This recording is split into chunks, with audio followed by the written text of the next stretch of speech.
Those pictures make one thing clear. Fighting to the end is not an option. It would devastate Ukraine further. It would kill thousands of citizens. So diplomacy is the way to go. But this is wartime diplomacy. Ukraine is seeking the right to exist. Russia is seeking political commitments. It is not a negotiation between equals. So what options does Volodymyr Zelensky have? Right now, he's betting on more outside support. He's still betting on Western support. Western countries are inviting Zelensky to address their parliament. It's become a ritual. He pops up on the big screen. He asks for a no-fly zone. The lawmakers nod in approval. They gave him a standing ovation, and see. It is scripted to the point of pathetic. Take a look. Зобов'язує велич вашої держави і вашого народу.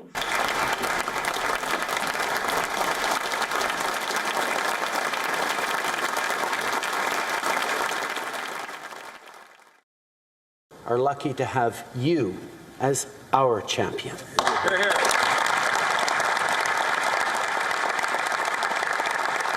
Вже робить перший те, до чого згодом приходять інші країни, але ми потребуємо.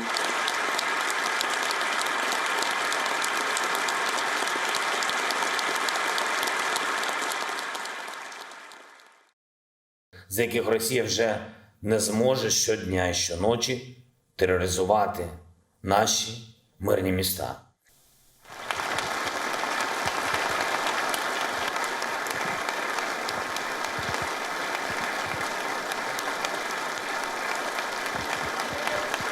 For your support.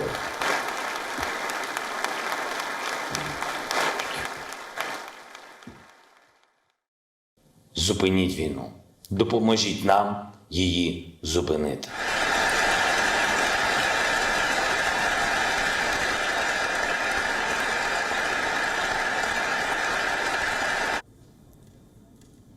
Zelensky basically had just one appeal to everyone, a no-fly zone, but every Western leader has ruled it out. Joe Biden, Boris Johnson, Emmanuel Macron, all of them want to cheer from the sidelines. So a no-fly zone is not happening.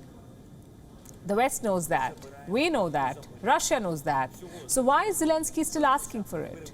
Well, we can think of two possibilities. Number one, his political inexperience. Zelensky was hoping for more help from the NATO. He was betting on Western intervention. Perhaps on day 22, he's still hopeful.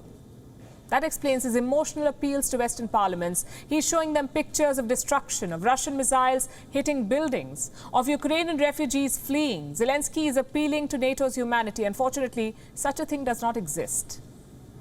So here's possibility number two. Zelensky is more astute than we may think. All these appeals, all these emotional speeches, they're all laying the ground for his final gamble, a deal with Russia. For Zelensky, any deal is a double-edged sword. Yes, the fighting will end, but at what cost? What is Zelensky surrendering for peace? Let's do a comparison. These were Putin's demand in December 2021. Neutrality for Ukraine, meaning no NATO membership. No eastward expansion for NATO. Joe Biden flatly rejected those terms. So did Zelensky. They said no to Russia. Cut to March 2022. And this is what Putin is asking for. Neutrality for Ukraine, no NATO membership meaning, recognition of the two rebel republics in the east, in the Donbas region, and acceptance of Crimea's annexation. So the terms are definitely harsh. Putin is asking for a lot more now than he was last year. But what option does Zelensky have? He can either accept the deal or preside over the total destruction of his country. Simply put, there is no winning here. He's either the president who surrendered or the sitting duck president. But there is a third option. Zelensky could blame NATO for leading him down the war path. And frankly, he wouldn't be wrong. NATO did promise military assistance. They promised to defend Ukraine's sovereignty. But when the time came, they decided to sit it out. So Zelensky would not be wrong in blaming NATO for the way things have played out. The question is what happens after that? Ukraine is devastated by the war. It needs urgent reconstruction. Who is going to pay for that? Putin certainly won't. So Zelensky's best bet is still the West. Perhaps a more seasoned politician would have handled things differently. Perhaps they would have understood Putin's real intention or realized the extent of NATO's support or the lack of it. The fact is, we cannot be sure. Zelensky's immediate priority is a ceasefire, and for that he must make concessions. Neutrality, of course, is non-negotiable. Even Zelensky has realized that. So two questions remain. A, the breakaway republics, Donetsk and Luhansk. And two, security guarantees. Ukraine is open to discussing the future of Donbass, but not today. They want to end the war and then talk politics. Security guarantees is a tougher question. How much is the West's guarantee worth? Does Zelensky trust Western leaders anymore? He's already proposed the idea of Israel as a guarantor. So Zelensky is keeping his options open. This strategy may help him in the short run, but history is long-sighted. It won't remember the selfie videos or the parliament speeches. It will only remember the false Western promises and how a political novice fell for them.